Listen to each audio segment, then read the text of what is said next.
दोस्तों, स्वागत है आपका टावर ऑफ स्टोरीज में। मेरा नाम है कमल वर्मा। आज मैं आपको एक असली घटना सुनाने जा रहा हूँ जो मेरे दूसरे चैनल पर मेरी एक सब्सक्राइबर अर्चना जी ने मेरे पास भेजी है। वीडियो को बीच में स्किप मत करना और एक अच्छे अनुभव के लिए हेडफोन जरूर लगा लेना। तो बिना समय गवाए कहानी आगे बढ़ाते हैं। अर्चना जी ने बताया कि बात है करीब 10 साल पुरानी। उस समय वो घर से दूर दिल्ली में पढ़ा करती थी। वहाँ वो अपनी फ्रेंड्स के साथ गर्ल हॉस्टल में रहा करती थी। अक्सर उनका सारा दिन पढ़ाई में ही गुजर जाया करता था। वे 3 दोस्त थे जो एक ही कमरे में रहा करती थी। पढ़ाई बढ़िया चल रही थी और आशिकीबाजी से भी बची हुई थी। अब होली का त्योहार आने वाला था और बहुत समय से वो घर पर भी नहीं गई थी, इसलिए उनका भाई उन्हें लेने आ रहा था। परिवार से अच्छी थी और उनके पास कार भी थी। सुबह करीब 9:30 बजे वो अपने हॉस्टल से निकली। उन्हें मेरठ जाना था क्योंकि वो वहीं की रहने वाली थी। रास्ते में मोदी नगर पड़ता है। वहाँ पर उन्होंने अपने भाई से कुछ खाने की डिमांड की। उनके भाई ने एक भीड़ भाड़ वाले इलाके में दुकान के बाहर अपनी कार रोकी और कार से उतरकर कुछ खाने के लिए लेने चला गया।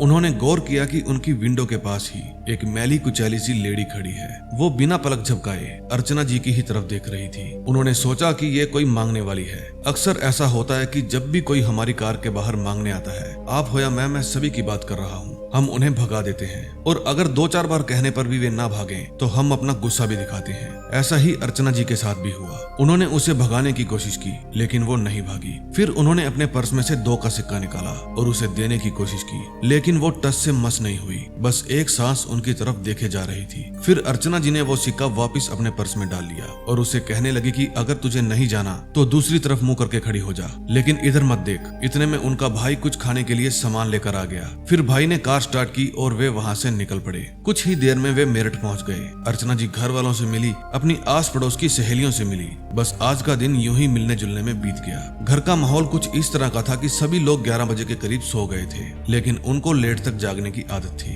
ये जो मोबाइल नाम की बीमारी है उस समय भी थी, लेकिन इतनी नहीं थी। पहले तो कुछ देर उन्होंने अपना फोन चलाया, लेकिन फोन में देखने को ज्यादा कुछ नहीं था, इसलिए वो बुक्स पढ़ने लगी जो वो अक्सर सोने से पहले पढ़ा करती थी। पढ़ते पढ़ते कब 2 बज गए उन्हें पता ही नहीं चला। घर थोड़ा पुराने टाइप का था। एक बड़ा सा लिविंग एरिया था जिसके अंदर चारों तरफ रूम्स बने हुए थे। 2 रूम्स बंद पड़े थे। एक रूम में उनके माता पिता सो रहे थे, एक रूम में उनका भाई सो रहा था और एक रूम में वो अपनी छोटी बहन के साथ सो रही थी। सभी कमरों में गुप अंधेरा था। बस एक लिविंग एरिया में छोटा 0 वाट का बल्ब जग रहा था। उसी से कमरों में भी थोड़ी थोड़ी लाइट हो जाया करती थी। अब उन्हें बुक पढ़ते पढ़ते नींद के झटके आने लगे। फिर उन्होंने अपनी बुक को बेड के साइड में रख दिया और लाइट बंद कर दी। फिर वो सोने के लिए लेट गई। उनको कब नींद आ गई उन्हें पता ही नहीं चला। तभी थोड़ी देर बाद उनकी अचानक से आंख खुली। अब उनके साथ कुछ ऐसा अजीब हुआ जो आज से पहले ना तो कभी मैंने सुना था और ना ही उन्होंने। जब वो लेटी हुई थी तब उन्हें एक आंख से वो सीन दिख रहा था जब मोदी नगर में वो औरत उन्हें एक सांस देख रही थी और दूसरी आंख से उनको अपने ही कमरे के बाहर एक औरत खड़ी दिखाई दे रही थी जिसने लाल रंग का गाउन पहना हुआ था। उस औरत के छोटे छोटे पंख भी थे।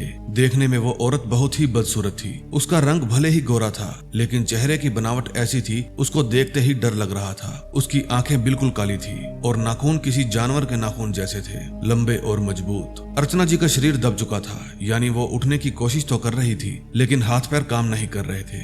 ऐसा कई देर तक होता रहा। कभी वो अपनी लेफ्ट आई बंद करके देखती तो कभी राइट वाली। डर के मारे वो पसीने पसीने हो गई थी। फिर थोड़ी देर बाद उनकी आंखें ठीक हो गई, यानी दोनों आंखों से उन्हें जो प्रेजेंट में चल रहा था वही दिख रहा था, लेकिन वो औरत उन्हें अब भी दिख रही थी। अब अर्चना जी का शरीर भी काम करना शुरू कर गया था। वो बैठी और अपनी बहन को जगाने की कोशिश की, लेकिन फिर उन्होंने सोचा कि ये अभी छोटी है, बहुत ज्यादा डर जाएगी। अब स्थिति ये थी कि कमरे के गेट पर वो औरत खड़ी थी और बाहर जाने के लिए उसके बिल्कुल पास से होकर गुजरना पड़ता, इसलिए अर्चना जी अपने रूम में ही बैठी रही। रूम की लाइट ऑन की, तब भी वो औरत एक सांस बस अर्चना जी को ही देखे जा रही थी। अब उनका दिमाग काम करना बंद कर गया था। शरीर सुन्न पड़ना शुरू हो गया था। मेंटल प्रेशर लेवल हाई हो गया था।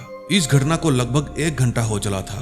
3 बजने वाले थे। फिर वो औरत कमरे के अंदर आ गई। अंदर आकर उसने अर्चना जी को कहा, अब अगर तू एक भी लफ्ज बोलती तो मैं उसी समय तुझे मार डालती। अगर तेरे घर वाला कोई भी बीच में आता तो मैं उसे भी मार डालती। बस ये कहकर वो रूम से बाहर निकली और दाएं हाथ की तरफ मुड़ गई। अर्चना जी की हिम्मत ही नहीं हुई कि रूम से बाहर जाकर देखे, क्योंकि उन्हें समझ में नहीं आ रहा था कि उन्हें अब करना क्या चाहिए। फिर कुछ देर बाद वो हौसला करके उठी और अपने रूम से बाहर जाकर देखा, वहां कोई नहीं था। फिर उन्होंने वहां की सभी लाइट्स ऑन कर दी। फिर वो अपने माता पिता के कमरे में गई, वहां भी कोई नहीं था। फिर उन्होंने अपने भाई का रूम चेक किया, वहां भी कोई नहीं था। उनके साथ इतना कुछ हुआ, उन्होंने हिम्मत नहीं हारी, क्योंकि उनके दिमाग में बस एक ही बात चल रही थी कि मौत से बुरा तो क्या ही होगा। बस फिर उन्होंने अपने घर के सभी मेंबर्स को जगाया और उनके साथ जो कुछ भी हुआ वो उन्हें बताया। उस दिन उन्होंने कसम खा ली थी कि कभी किसी अजनबी को बुरा भला नहीं कहेंगी। इस घटना को 10 साल बीत चुके हैं, आज तक उनके साथ फिर कभी ऐसी घटना नहीं घटी। तो दोस्तों, ये बात तो सच है कि हम अक्सर कहीं भी रेड लाइट पर या कोई खाने पीने की दुकानों के बाहर कार रोकते हैं तो वहाँ मांगने वाले बच्चे या औरत आ जाती है। हम पहले तो उन्हें भगाने की कोशिश करते हैं, ना भागे तो उन्हें डांट भी देते हैं, फिर तंग आकर हम उन्हें कुछ सिक्के भी देने की कोशिश करते हैं ताकि वो चले जाएं। लेकिन होता ये है कि जब भी हम किसी एक को सिक्का दे देते हैं तो दूसरा दौड़ा चला आता है, फिर तीसरा, फिर चौथा, इस तरह कई इकट्ठे हो जाते हैं। इस चीज का समाधान तो मेरे पास नहीं है, लेकिन हाँ, आप लोगों को यह सलाह जरूर देना चाहूंगा कि कभी किसी को बुरा भला या गाली मत देना।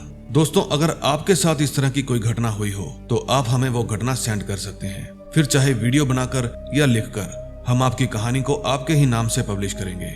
डिस्क्रिप्शन में आपको मेल आईडी या इंस्टाग्राम लिंक मिल जाएगा।